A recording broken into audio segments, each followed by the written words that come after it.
new pay equity law that went into effect on January 1st. My name is Caroline. I work for Rhode Island Hospitality Association, joined with Heather, Dale, Sarah Hutchins, who is our new GA intern, Hutchinson. So happy to have you all here. Before we get started, just a few things. Wanted to just let you all know we have a QA button at the bottom. If you'd like to put your questions in there, you can do that, or you can do like the old raise the hand. This Zoom will be recorded and shared with you. And also, if you'd like a copy of the slides, Chris can provide them after the call. So I'm going to go ahead and put his email in the chat in just a minute. But here we go. Joining us today, expert on the topic, Chris Yagoobian from Adler, Pollock, and Sheehan. Chris is a member of the firm's litigation group, where he used his courtroom and litigation experience to advocate for his clients. With his insightful legal analysis and practical approach, clients turn to Chris for his ability to solve complex disputes in a manner that makes both legal and business sense. He supports employers in all aspects of labor and employment law. These areas include employment discrimination, defending business against commercial, contract, and general liability disputes, and advising insurers in coverage disputes. So with that, Chris, I'm turning it over to you. We can get started. All right, great. Thank you for the introduction. Well, as Caroline said, my name is Chris, and I will be walking everyone through the new pay equity law that went into effect in Rhode Island today. We have a lot of material to cover, so I have done my best to distill the most salient and significant changes that the law has provided. So I guess let's start with the law. So the recent revisions came through the Senate and House bill and Act relating to labor, employment, and fair employment practices. What this did was heavily revise Rhode Island General Laws, Chapter 28, Section 6, 17, all the way through 21. And it also created 3 different provisions, and that would be sections 22, 23, and 24. So our focus today is going to be on significant changes to existing wage laws and the newly inserted provisions. This is intended to be a broad overview of the most important provisions rather than a specific focus on any one particular area, because as we go through the material today, I'm sure everyone will be able to appreciate that any one topic can really be the focus of its own dedicated webinar. So some of the things that we're going to look at are key definition changes, additional protections afforded under the new laws, penalties for noncompliance, and some defenses available to employers. As Caroline said, the legislation went into effect on January 1st, 2023. And the purpose of this act was specifically to combat wage discrimination based on a whole variety of protected characteristics: race, color, religion, sex, sexual orientation, gender identity or expression, disability, age, country of ancestral origin, by closing the gap in existing wage discrimination laws. Part of the reason why the bill is so comprehensive is because comparing it to what was in existence prior, left a little bit more to wanting. So what is pay equity? So effectively, pay equity seeks to eliminate discrimination by establishing and maintaining wages. Federal law has sought to prevent and eliminate the pay gap between genders, but states have started enacting their own laws, adding additional disclosure requirements, and in some cases, encouraging employers to conduct pay audits. So as it's used here today, that's exactly the framework in which we're going to build today's discussion on. So one of the interesting things is that unlike many states with pay equity laws, Rhode Island's new law is significantly broader and expands the classes of individuals it protects by the law and adds significant new responsibilities for employers. So some of the new definitions that were added in the recent legislation, these aren't all of the definitions, but I think these are the ones that are most important for our discussion today. So sorry about that. So one of the most important definitions is age. So as it's used in the new legislation, in the new statute, age is anyone who's at least 40 years or older. employer is now refers to any individual, firm, partnership, association, joint stock corporation, receiver, or like official, or like officer appointed by Rhode Island, by a court of Rhode Island, or any state or officer of any of the previously mentioned classes employing any person in Rhode Island. Wages is now broadly defined to include almost any type of compensation you can imagine, with the exception of tips. I believe the word that they use is gratuities, and overtime pay. Now, the two newest additions to the definitions are wage history and comparable work. So, the wage history is the wages that are paid to an applicant for employment by the current employer or previous employer or employees, and that excludes any objective measures of the applicant's productivity, including, for example, revenue, sales, or other production reports. Comparable work is another one of the new definitions, and of the newly inserted definitions, we anticipate that many disputes in the future are likely going to focus on what is comparable work. The statute does a good job of providing the basis for that. So comparable work is defined as work that as a whole requires substantially similar skill, effort, and responsibility, and that's generally performed under similar working conditions. Importantly, minor differences in skill, effort, and responsibility will not prevent two jobs from being considered comparable. To date, there's little guidance on what is comparable work, and the statute's pretty broad, even noting that minor differences will not prevent two jobs from being considered comparable. So that's one thing that employers really need to keep in mind when we get to further discussing correcting wage differentials and even the self-assessment. So we're going to first start with 26-6-18A. So I'll start with the historical approach. Protections under the old law only prevented employers from paying a female employee a salary or wage less than paid to male employees for equal work.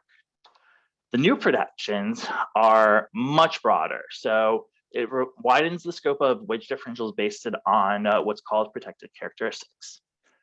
And it effectively prevents employers from paying employees at a wage less than the rate paid to employees of another race or color or sexual orientation, religion, gender identity, expression, disability, age, referring again to 40 or older, or country of origin for comparable work. So the terms that are bolded, or I guess emphasized, employers, wage, and employees, are the definitions that we previously discussed. Comparable work should be as well, but does not appear to be. So there's a couple of exceptions to the rule when is a wage differential permitted. Generally, these are the only exceptions set forth in 28-6-18 subsection B. So the general rule is there is no permissible wage differential based on a protected characteristic.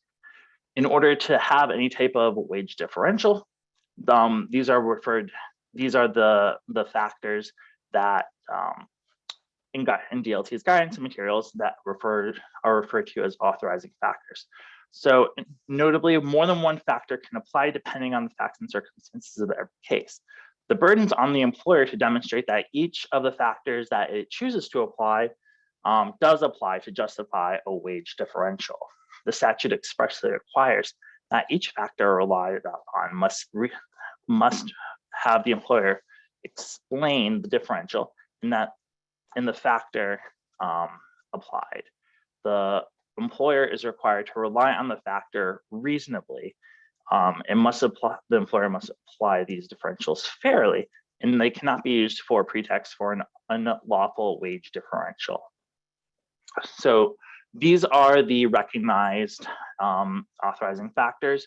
A seniority system, so that would be, that would exclude time spent on, so seniority system, which includes time spent on leave due to pregnancy-related condition or parental, family, or medical leave. It cannot, any of those types of authorized leaves cannot reduce seniority. A merit system, a system that measures earning by quantity or quality of production. So that would be your commission-based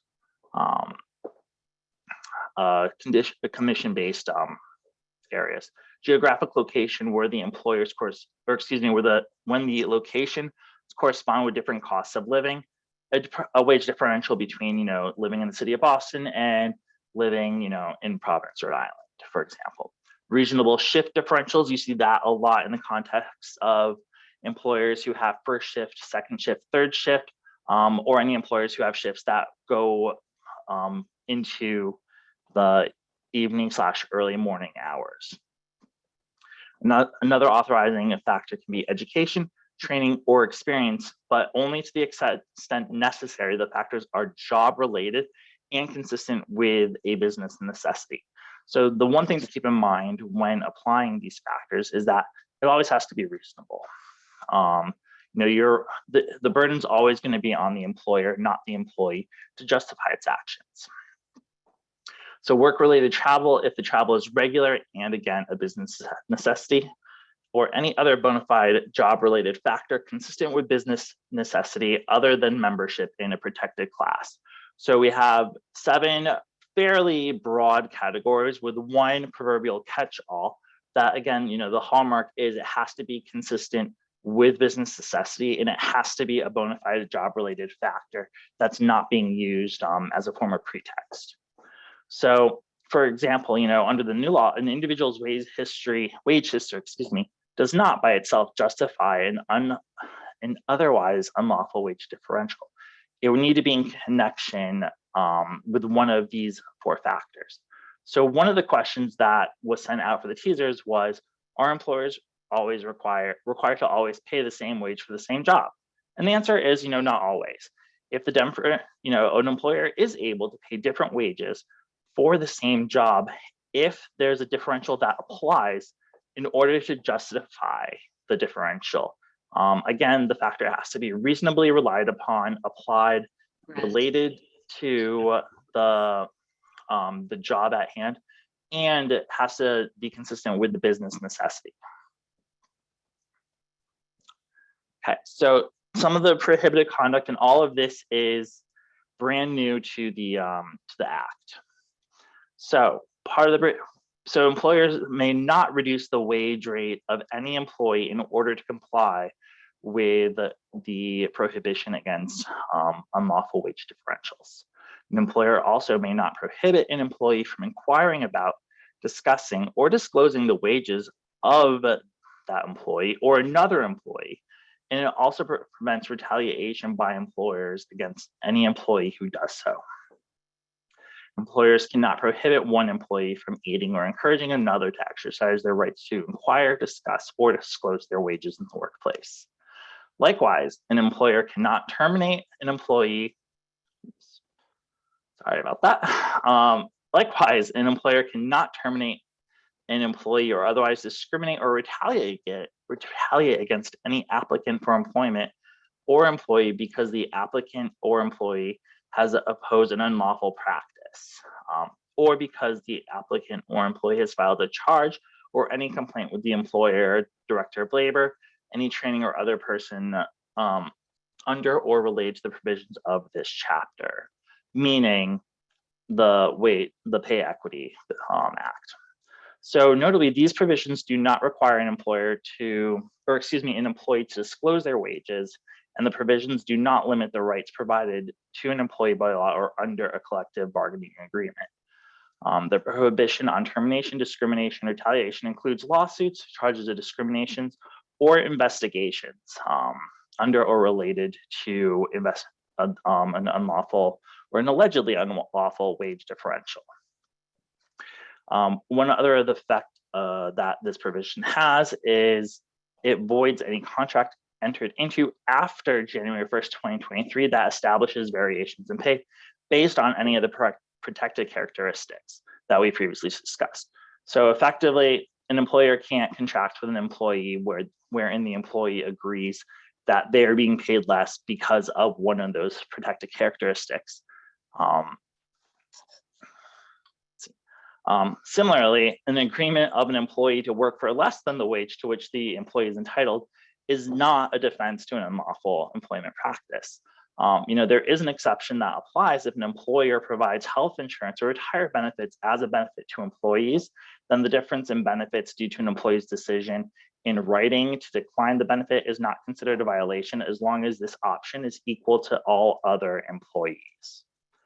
And as you may guess, an employer cannot require an employee to enter into a waiver or any other agreement that purports to deny an employee the right to disclose or discuss their wages. So really, effectively, the act really makes it a violation for an employer to try to prevent an employee or employees from discussing their wages or wage transparency in the workplace. As you know, we discussed, another question was, can I reduce wages to comply with the new law? The answer is no. An employer cannot reduce wages to comply with the new law. The wages can only go up, not down. If there is a differential that has been identified, the employer has to raise everyone up in order to be compliant. The employer is not allowed to raise the one employee with a differential down or employees.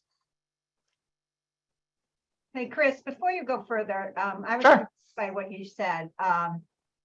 If an employer, you said they can't raise, they have to raise everybody up in the same class? Right. So if an employer finds that there is a differential between one or more employees, in order to correct the differential, the employer has to raise the wages. So they wouldn't be able to reduce the wage of the employee who may or may not be the outlier. Okay, I'm sorry, I misunderstood. All right, I got it. No, that's okay. I stutter, so not a problem. Okay, so the pay equity poster, that's one of the newest requirements of this act, and the poster can be obtained from the Rhode Island Department of Labor and Training for absolutely free. They're free of charge to employers. They can be printed from the DLT website or ordered in hard copy through the Department of Labor. So section 18 subsection I requires every employer subject to the provisions of the Pay Equity Act, which is basically every employer in the state of Rhode Island, to post in a conspicuous place or in multiple places a notice prepared or approved by the Director of Labor and Trading, which sets forth excerpts of the Pay Equity Act. And this is what the poster looks like. It one page. It's a little bit cut off, but it sets forth the salient aspects and highlights pay differentials for comparable work. It puts employees on notice of their enforcement rights and puts them on notice of their ability to ask their employer about their wages. Chris, we have just a quick question in the chat. When does this poster need to go out? Does it have to be posted as of January 1st? Yeah, that's a great question. And yes, it has to be, it should already be up in workplaces. That's the statute doesn't actually provide a deadline for when the poster has to be posted. So I would suggest that if anyone on today's call has not ordered a poster, that they do so immediately. The failure to do so, does result in a fine, but it's a fairly nominal fine in the grand scheme. The statute authorizes a fine between $100 and the maximum is $500. But no, that was a great question. As we anticipate DLT will apply it, the statute, it would have gone into effect on January 1st. So the poster should have been similarly posted then. For employers who have employees that are working remotely or who telecommute, they can email or text the webpage that from DLT that has the poster available to those offsite employees. So, there is that too, because I know in today's work, a lot of employees are remote or they telecommute or they're not physically in the office. So the statute contemplates that and allows employers to forward a copy of the poster to their remote employees. So, Chris, I'm sorry, just one more question. Do you know Do you know if that has been added? You know how OSHA puts out the all-in-one poster, so you don't have to print a bunch of different, all of the Yes. required postings? Do you know Yes. if this has been added to that yet? I don't believe it has been added to the all-in-one yet. It was available as its own standalone when I last checked, which I'll was send it out. yesterday. I'll send the link. I sent it and I had to pull it back. It is not in all in one. It was because a lot of this was late in coming. Right, exactly. And that's not surprising with DLT. So even though the poster in theory should have been posted on January 1st, I don't anticipate anyone at DLT will actually fine people or employers until at least 30 days thereafter, particularly because it likely wasn't available until fairly recently. I just put the file in the chat, and what we can do is take that as well and do a link when we send this out as part of the link, because that link has my name in it, but it's the Pay Equity Act. It's Dale, that's not working. No, Okay, let me, but we'll figure out a way to get it out to everybody. okay, yeah, we will. All right, I'll delete that so nobody gets confused. Okay. That's the one I had in my file. So I'm going to just generally talk about enforcement. There's again, I could probably spend a whole webinar on enforcement, and I don't want that to be the meat of our time here today because I know it's limited. So I'm just going to go quickly through these and hit on the key points. So, like other wage and labor actions, the Rhode Island DLT has the authority to investigate, inspect, subpoena, enforce any violation through administrative complaints. Aggrieved parties can receive damages, and DLT can be awarded penalties from any employer who violates the new pay equity laws. Prior to filing a claim, however, the claimant must provide written notice to the employer at least 45 days before filing a claim, which identifies the unlawful wage differential and how it applies to the claimant. So employers will really need to be vigilant and keep an eye out for any letters from employees that purport to be sent under section 28-6-19. Applicants for employment or an employee or former employees. So broad range of classes can file a complaint with DLT or civil action in any court with jurisdiction to obtain relief. Claims have to be filed within 2 years of when the claimant knew of or should have known that the discriminatory wage practice occurred, but there is an exception that allows a complainant to file a sworn complaint within 3 years of the practice. So the claims include each time wages, benefits, or other compensation are paid, resulting in whole or in part from the discriminatory wage practice. So wage history and wage range. This is going to be one of the more substantive provisions that has a lot of important information that employers really need to know about.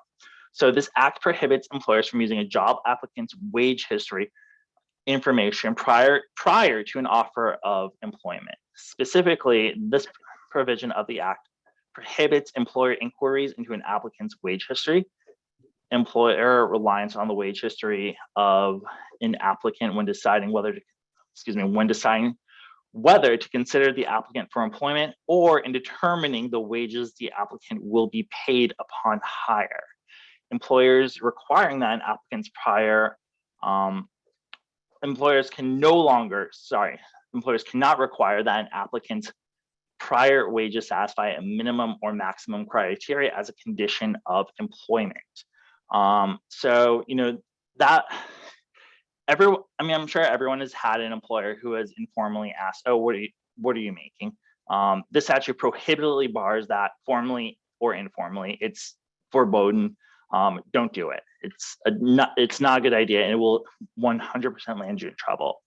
So one of the teaser questions that went out was, can I ask an applicant about their wage history during the interview process?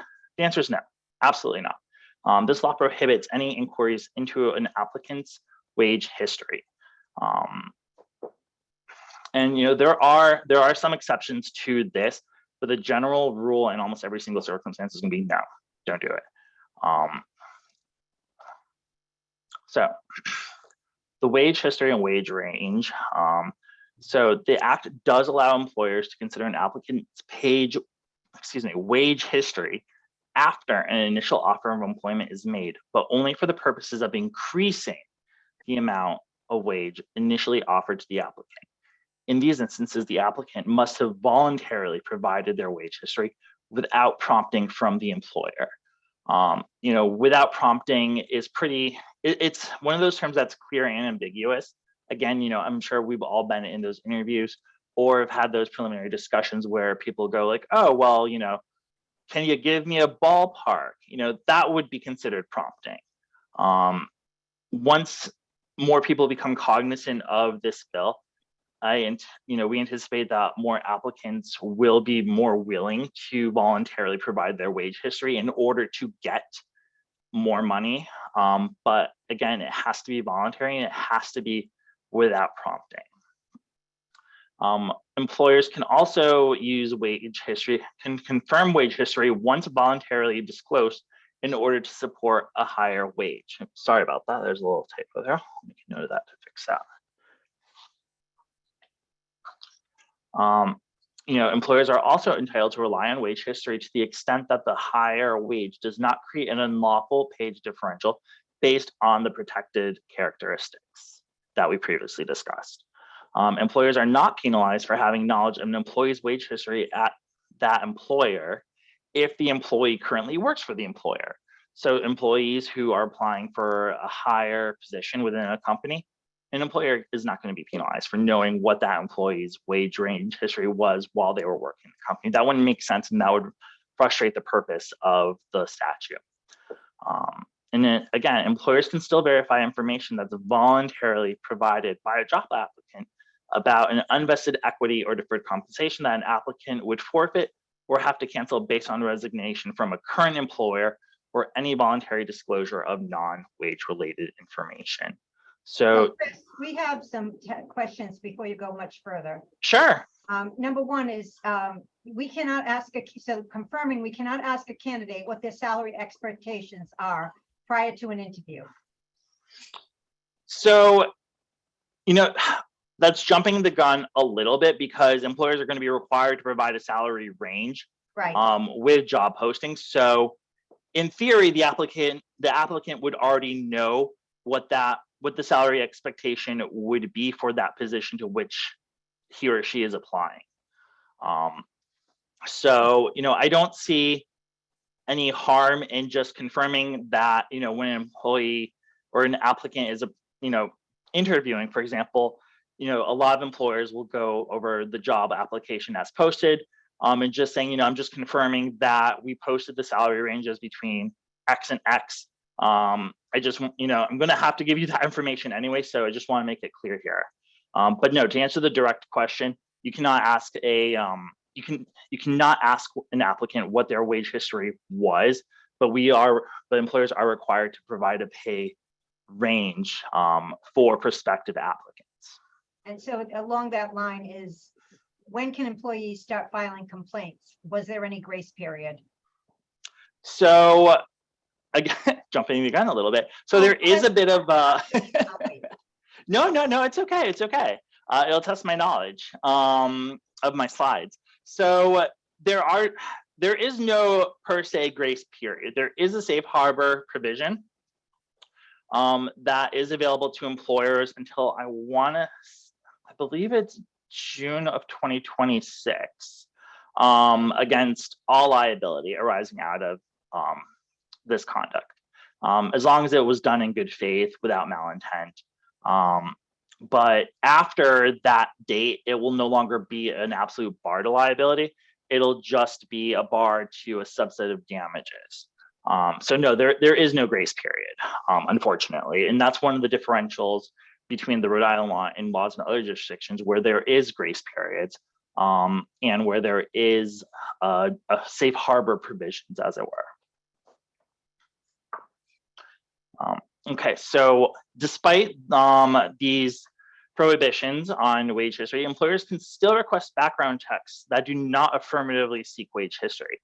If an employer orders a background check, an and the background check does disclose the wage history of the applicant, that information cannot be relied on for the purposes of determining wage, benefits, or other compensation for an applicant during the hiring process, including contract negotiations.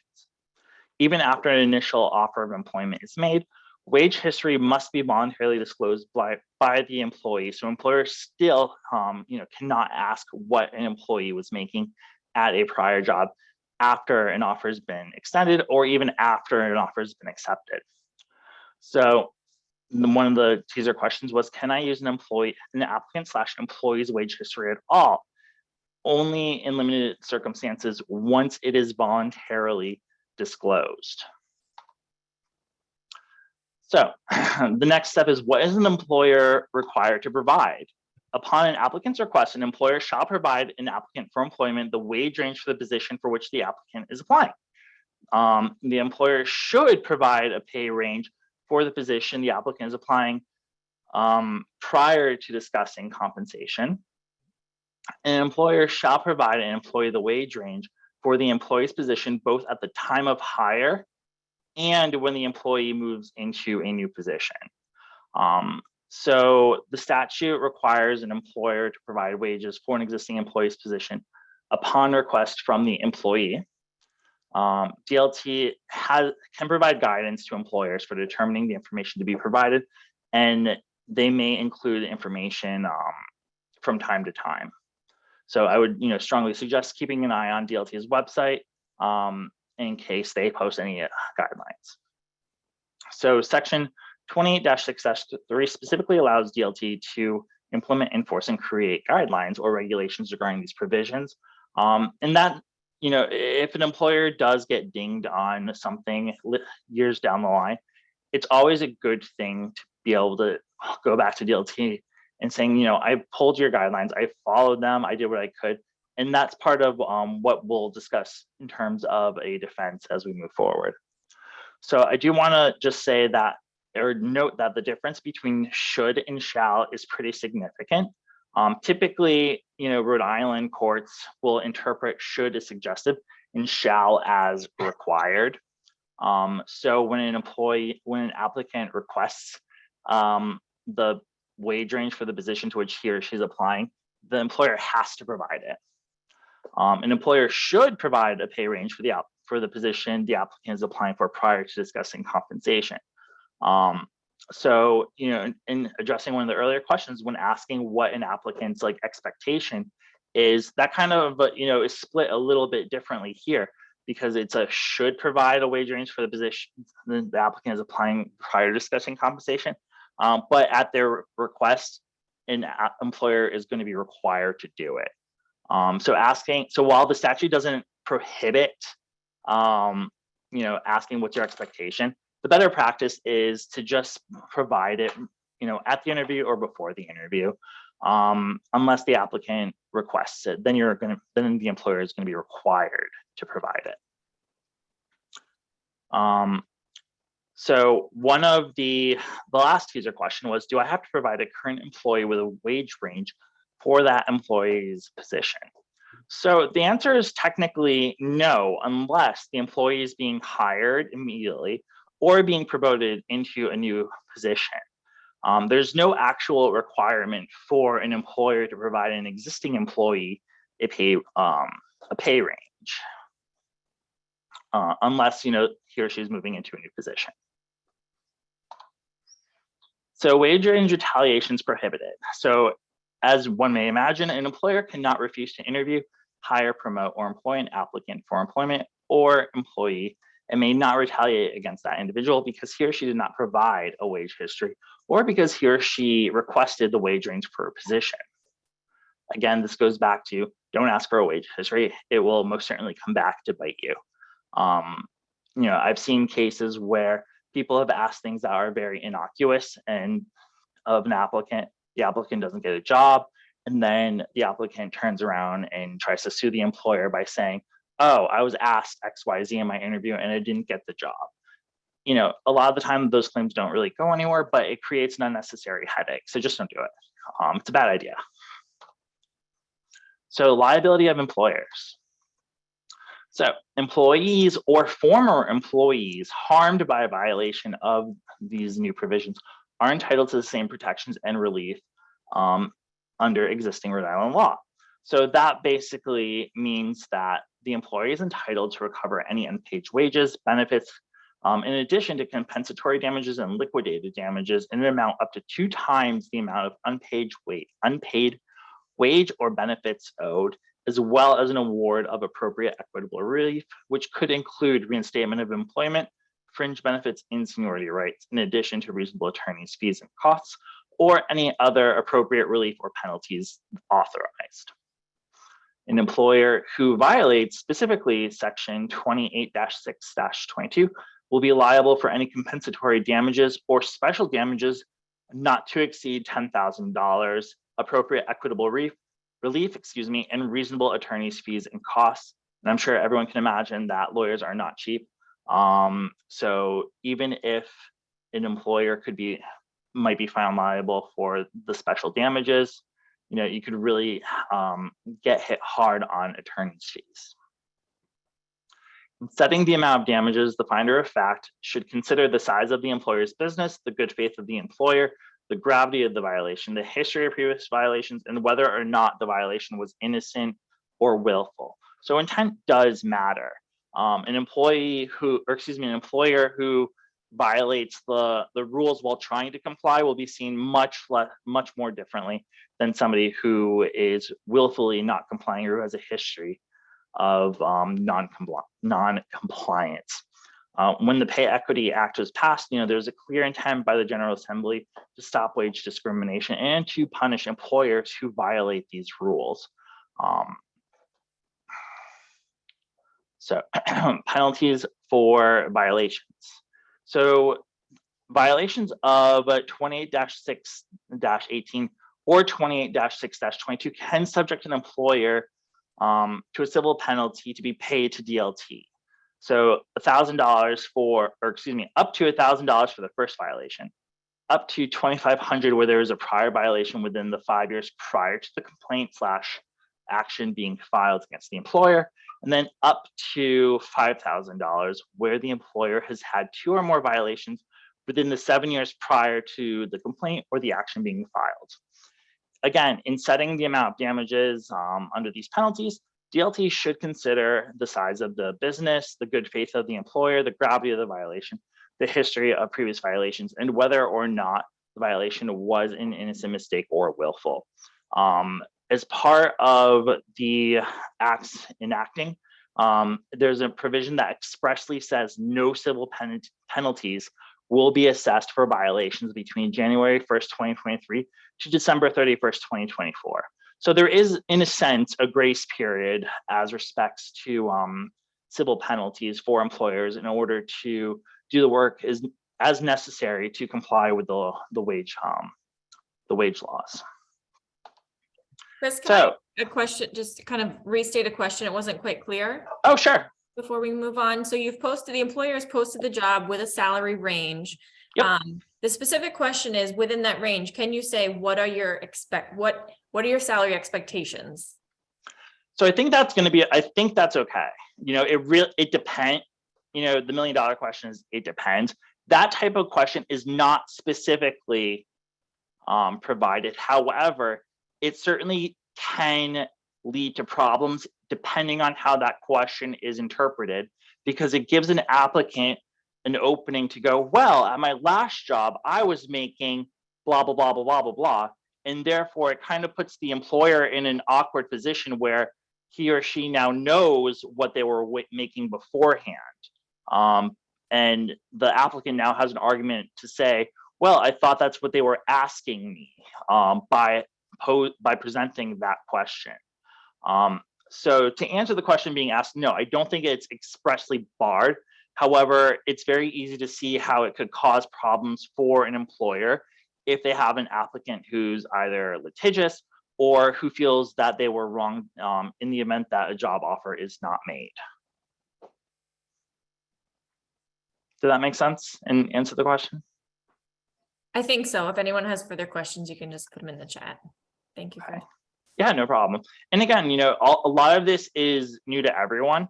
And it does change the applicant and interview landscape pretty significantly. So these types of questions are, they're perfectly fine, and everyone has them, I'm sure. Chris, can So- you also clarify then the second part about the safe harbor? Is that until 2026? Yeah, so actually, getting through to it right now. Perfect, So through June 30th, 2026, employers will have an affirmative defense to all liability for any alleged unlawful wage practices if they can show that they conducted a good faith self-evaluation of their pay practices within 2 years preceding the commencement of a pay equity lawsuit, and that they eliminated all wage disparities revealed by the self-evaluation by compensating all employees for any unpaid wages owed by the act within 90 days of the completion of the self-evaluation. So this safe harbor provision requires the employers to do what's called the self-evaluation component, but the prior safe harbor provision that I referenced through December 31st, 2024 was for civil fines and penalties. So they are on two different timelines and do affect two different things. So again, just to clarify, an employer, is effectively insulated from any civil penalties, through December 31st, 2024. Pay Equity Act does not have a safe harbor provision that acts as a complete defense, but it does have one that will provide a complete defense through January 30th, 2026, if the employer has conducted a good faith self-evaluation. And while employers may use their own self-evaluation templates, the Rhode Island DLT has issued guidance and even created a pay equity spreadsheet for employers conducting self-evaluations. And that's what one of it looks like. It's an Excel spreadsheet that has multiple pages. So I was playing around with it before we got on, and it's really easy to use. And it provides a lot of useful examples that you might see. Again, a whole webinar could be focused on the self-evaluation. So I'm going to do my best to just hit the most key points, because I know our time is dwindling. So DLT does not require employees to use this specific spreadsheet, but any independently created spreadsheet should be the same in both sum and substance. The practice tip is use the one from DLT because it'll have all the information and you don't have to reinvent the wheel. You can always supplement it after the fact. And in doing this, it'll ensure that that you're substantially complying with DLT requirements for the self-evaluation. So the self-evaluation that was created through 28-6-24 subsection A. And as part of the affirmative defense for all claims alleging a violation of 28-6-18, the employer has to do a good faith self-evaluation of its pay practices within the previous 2 years and prior to commencement, in order to demonstrate that any unlawful wage differentials have been eliminated. Again, this defense is only available until June 30th, 2026. Afterwards, it'll still be a defense, but it'll only be a defense against liquidated damages, compensatory damages, or civil penalties. So the employer would lose the defense to liability, and it just shifts to a defense against damages. So the self-evaluation is critical defending against any claimed violation. Again, I could do a whole separate webinar on the self-evaluation alone, so I'm going to try to focus largely on the statute's language. DLT has posted guidelines that employers can use in undertaking the self-evaluation. Again, the guidance is just DLT's interpretation of the rule, and it's not binding on the department, and it's not, it does not constitute legal advice. But if an employer is able to show that they relied on DLT's guidance, it is helpful because deference is usually afforded to an agency's interpretation of its own regulations. DLT has broken the self-evaluation into 6 steps. Step one is to gather the relevant information necessary to perform a thorough self-evaluation. Step two is to identify comparable work cohorts, which is a fancy word for the comparable jobs. Step three is to calculate whether individuals performing a comparable work are paid differently. Step four is assessing whether differences in pay for comparable work are justified under the new pay equity law. Step five is to remediate any protected class-based pay differentials. And then step six is to adjust pay practices.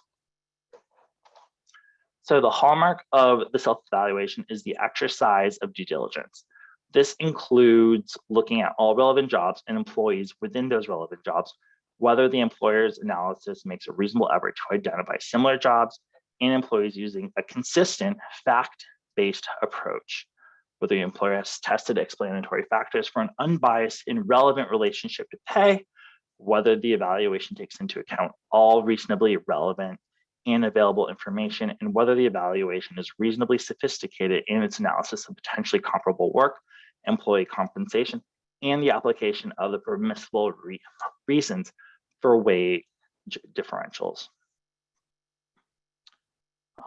Effectively, an employer who's seeking to undertake a self-evaluation has to ensure that the self-evaluation is performed with due diligence, and it's reasonable in both scope and detail based on the employer's individual circumstances in business. The definition of due diligence will likely differ for a small business with a few categories of jobs versus a larger business or more operationally complex organization. The steps outlined in the DLT's guidance are just general, and none are dispositive proof of the due diligence or the sufficiency of any self-evaluation. But again, it's really helpful, especially since this law is really new. So these are the fact-based categories that employers should consider. Again, this may not be an exhaustive list of information that need to be collected, but this is the type of information that is common to most professions. Additional information also may be relevant depending on a particular employer's compensation policies and practices and the nature of the business being performed. So, and this information, A through W has been taken from DLT's guidance. As much as I would love to take credit for thinking them up myself, I did not. But that, again, it just kind of goes to show that, these are the most common factors that should be applicable to a wide variety of employers. So again, the factors have to be fact-based. For example, if an employer takes job-related training or credentials or individual production or sales into account in determining employee compensation, there has to be objective information to support all of those being taken into consideration. A lot of this information should be fairly easy to collect. Some of the information that we anticipate being hard to collect will be the existence of protected characteristics. Again, as we stated before, the protected characteristics encompass a wide variety of things that are not always observable. The general rule by an employer really should be if an employee does not want to provide information regarding the existence of a protected characteristic, then the employer should not force them to provide it. We anticipate seeing a lot of those types of instances with sexual orientation, sexual expression, or religion, or even country of ancestry.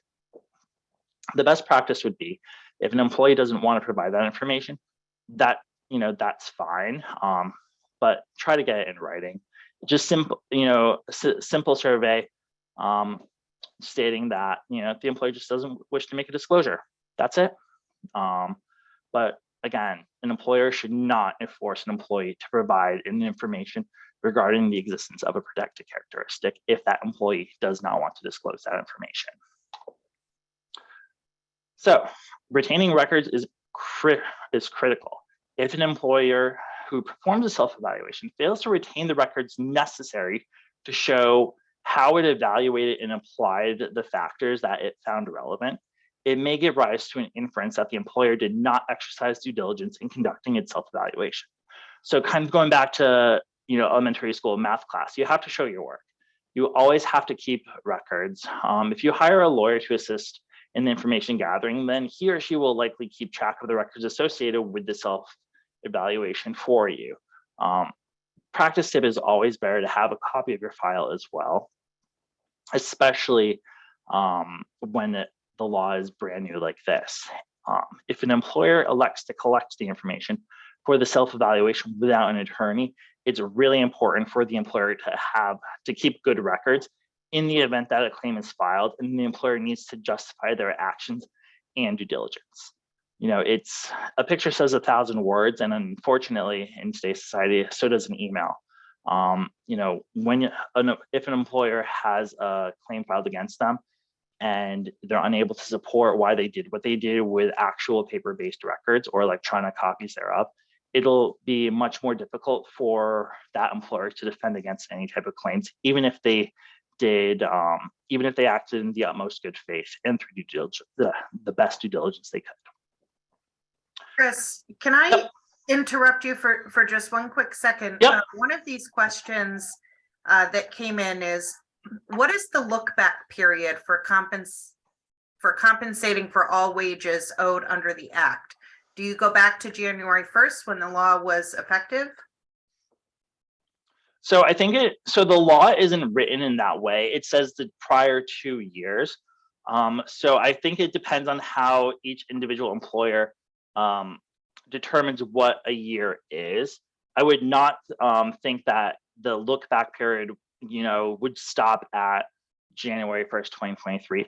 I would imagine that based on the way that the statute is worded, that if an employer were to start the self-evaluation today, for example, it would go back as far as January 30th, 2021 for the 2-year look back period. Okay, thank you. And I know we've got another question about should this audit be done annually or any given point, and who should you keep it in the office? I think you're about to cover that, so I'm going to let you keep going. Sure. So, just kind of hit on that. There is no requirement for how often an employer should do a self-evaluation, unfortunately. A best practice would be an annual self-evaluation, just to ensure that there are no wage disparities between 1 year to the next, because that would provide the employer with the most protections, since the statute could go back as far as 2 years. If you're doing it every single year, then you'll have a pretty consistent review of due diligence. You'll have a consistent review of records from year to year.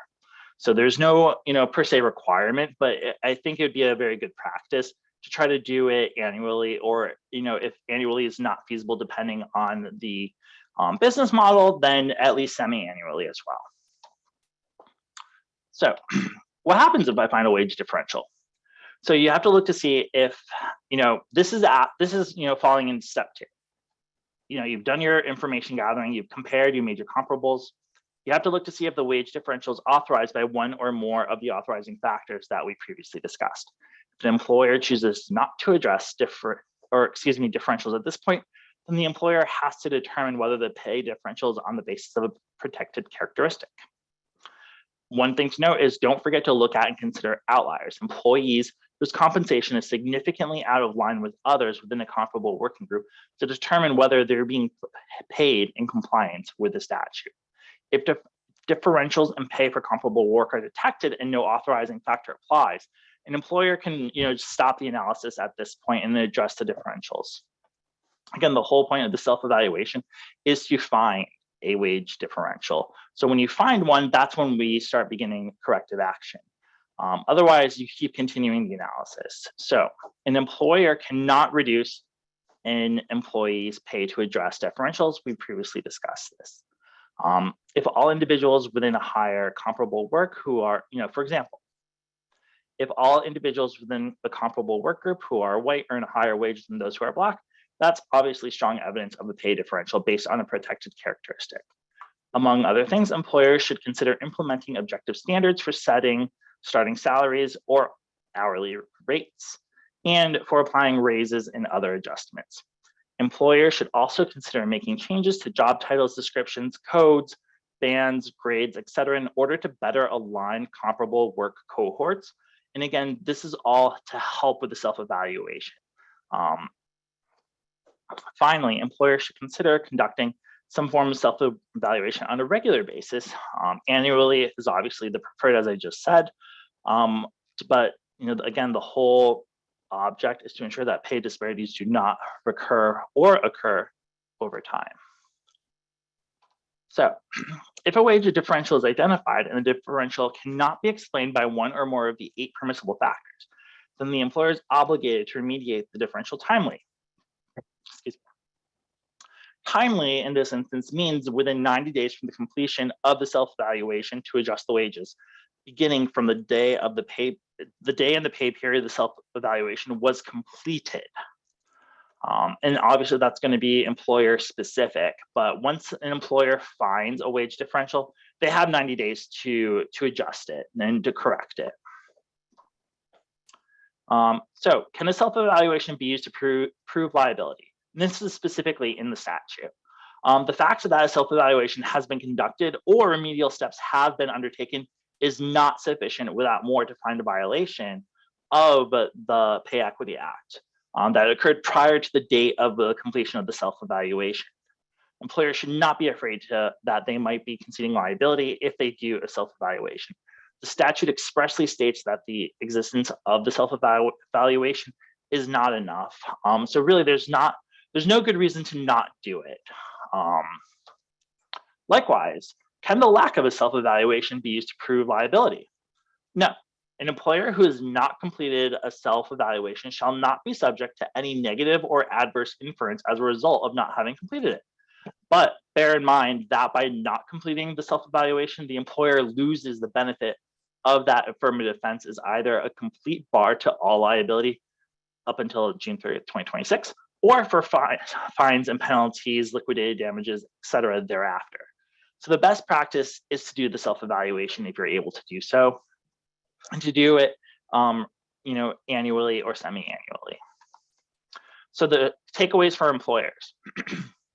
Rhode Island's new Pay Equity Act law raises concern not only because of its broad and sweeping protections, but also because it provides little clear guidance on how to comply with this provision and or how employers should arrange for or conduct the anticipated self-audits.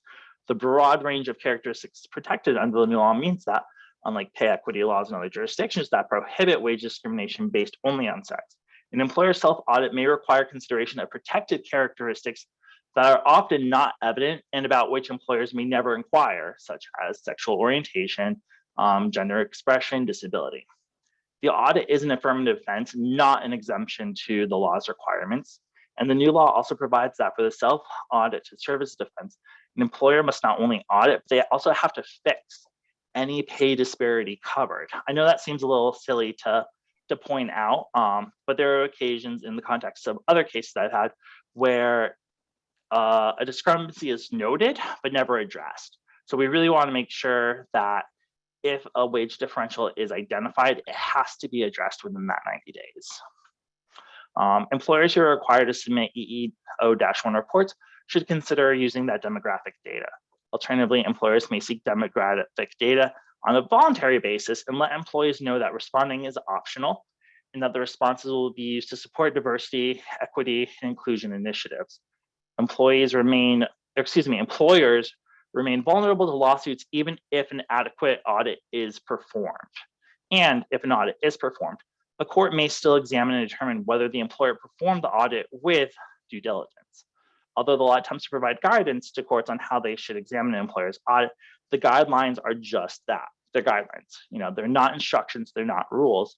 So even if an employer is conducting an audit, which could be costly, could be time consuming, there is no certainty that the audit will satisfy the court. And that's one of the reasons that I'm intend to keep abreast of the developments with this law. And we'll have more guidance for both employers and even attorneys as time goes forward. But I do just want to impress that conducting the audit is not enough. Just simply conducting it. It has to be done with diligence, it has to be done in good faith. And of course, if there's anything that's identified, it has to be rectified. So DLT has been tasked with developing the Act's implementing regulations, but has not provided a timeframe for publishing the regulations, the required employee notes, of the self-evaluation template, all of which has now been uploaded. But there's still more guidance that could come out regarding the self-evaluation. Rhode Island employers should stay abreast of regulatory updates and or Rhode Island DLT guidance on the Act. Feel free to consult with their shameless plug, Adler, Pollock, and Sheehan attorney to review their compensation, interviewing, and hiring practices, policies, and to discuss potential self-evaluations ASAP if you're concerned. One of the challenges of the self-audit for Rhode Island employers is that because the Act addresses pay disparities based on characteristics other than gender, the self-evaluation will require taking into consideration these protected characteristics that I mentioned before. Again, many employees may not want to provide that information. But your employment counsel, whoever he or she is, can certainly help you determine the best approach to navigate these issues and to ensure compliance with the new law at any point in time. I personally will continue to monitor further developments and updates on this and other labor employment issues affecting Rhode Island employers. And that's it. Feel free to reach out directly to me or anyone else in our labor and employment department if you have further questions, want to schedule something further, or if you require further assistance.